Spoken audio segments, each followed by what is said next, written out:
Welcome back. The protests against President-elect Trump growing violent this weekend, inciting riots in America's streets all over this country. So can this destructive behavior really be called freedom of speech? Here to weigh in is Democrat turned Donald Trump supporter Brunel Donald Shea and Democratic strategist Brian Benjamin. Brian, is this just freedom of speech? Well, I think most of it is. I think there are some folks who are doing the wrong thing, but the bottom line is words have consequences. And what happened is President Trump ran a historic campaign based on racism and misogyny, and what that has led to is a lot of people concerned. We have young people around this country, Latinos who are hearing from other kids, build the wall, Muslim women whose jobs are being ripped off their heads. I mean, so there is another side to this that makes people uncomfortable because rank and file Americans. That is true. Okay, there are those situations where people are spray painting buildings and saying and commenting against Latinos. That is happening. Absolutely. But freedom of speech, Brunel, going out and then burning down and looting and smashing buildings and damaging cars, that's not freedom of speech. Absolutely not. It's not protected under the First Amendment.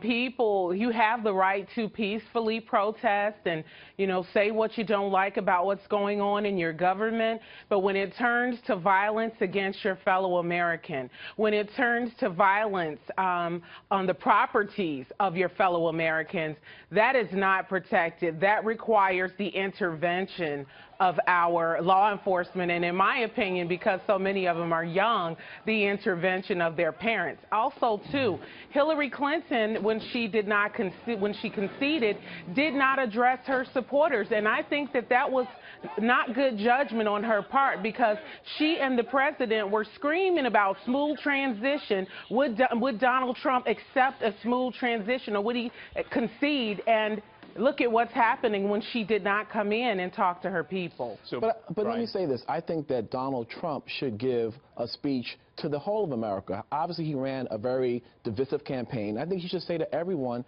I will be everybody's president, and clarify, does he plan on building a wall? I'm hearing that now maybe he might not. So I think he has called on social media. He has already clarified. Give me a break. And he should come out and give a speech. We have an interview tonight on 60 Minutes where he addressed He said it was very unfair on social media. He got on social media and said all these protesters are very unfair. He's the president-elect. Where is President Obama on this? He's still the president of the United States. Exactly. He is the reigning president. It is his job to talk to Americans. No, it's he not. was quiet in Ferguson, quiet in Philly, quiet when a lot of these things broke out that were un-American as far as I'm concerned. And what I'll say is this. Hold on a second. Brian, go ahead. There were a lot of people who didn't vote.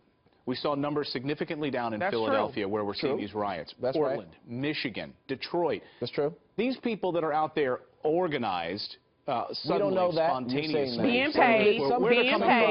Did they vote? Why didn't they vote? Couldn't they have done this before Election Day? I believe a lot of them did vote. The bottom line was there wasn't enough votes. I mean, look, Donald Trump won the election fair and square. I don't think anyone's arguing that. Thank you. God bless your lips. But people are making the case that the way he won was inappropriate, and there's consequences to his words. And that's why people are protesting. What I would say is this. Donald Trump got the white vote. He got black votes. He got Hispanic votes. He got Chinese votes. He got Arab votes. He got all kinds of votes. People of all races and nationalities, creeds. I'm sorry, excuse me, sir. Oh, I'm sorry. Go ahead. I apologize. Go ahead. I'm sorry. Don't forget who Donald Trump, Go ahead. he appealed to all Americans. So this nonsense about racists, and I'm not a racist. I'm not a xenophobe. I'm not a misogynist. We've got 30 seconds left. Can we solve America's ills here? How do we turn the page? The president-elect comes out and says publicly that he is going to protect the rights of all Americans, and that Muslims should not be scared, Latinos should not be scared, and that he is going to be a president for this entire country. Brunel, is that the answer? What I would say is this.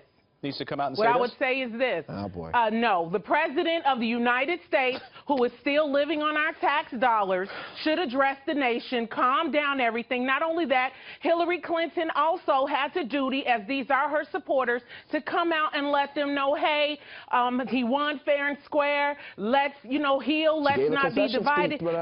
And that's the way it should go. That's their job. We'll leave it up to, you guys had a great debate this morning, Brunel and Brian. We appreciate it. I want to hear from our viewers this morning. Thank you.